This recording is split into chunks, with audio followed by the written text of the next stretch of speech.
sewing store and you're picking out buttons, sometimes it's hard to know which button to buy.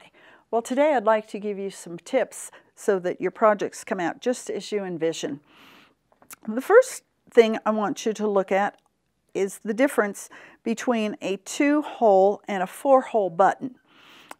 Typically, you're going to use a 4-hole button when you have something that's going to be going through a lot of stress, particularly jackets. I highly recommend the 4-thread or 4-hole button for those, and you'll see these used a lot on men's jackets. And when you're putting them on, you may, depending on how thick your fabric is, want to do a thread shank underneath, so there's a little extra play for putting the button in and out. But obviously by stitching in 2 different directions, you're going to have a lot more security for the button and less chance of it coming off than you will with just a 2-hole button. The 2-hole button is typically a little less traditional, should we say. While it is a traditional button, it may be a little less than what you see with a 4-hole, because the 4-hole is typically done on shirts and menswear, and that is, when I say traditional look, that's what I'm referring to. Where I find that the 2-hole button can be a little more dressy, maybe a little less casual.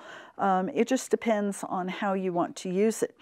The other thing I want you to be aware of, and the reason I've picked these, is these are all flat buttons. The other type of button has a shank on it, and you sew it from the underneath. And again, those are primarily for coats, but they also are used as decorative buttons when you don't want the threads to show.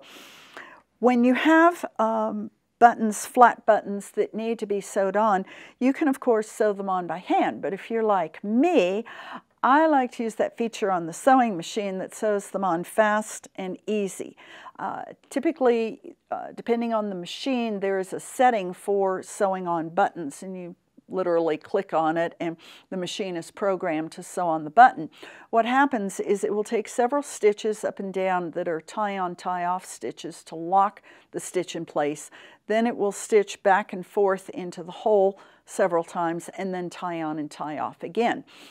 If you don't have that feature on your machine, you can certainly sew your buttons on by machine as long as you have a zigzag machine, and you would just adjust the width between the holes to an appropriate zigzag stitch, or move your needle over slightly if you need to, and then just take your tie-on, tie-off stitches manually. The thing that I want you to notice, though, and we don't realize it, is that the distance between holes on all of these buttons, no matter how small or how big they are, is exactly the same. And that consistency or standardization makes it very easy for you as the home sewer to, with confidence, use that button setting on your machine and know that it will work.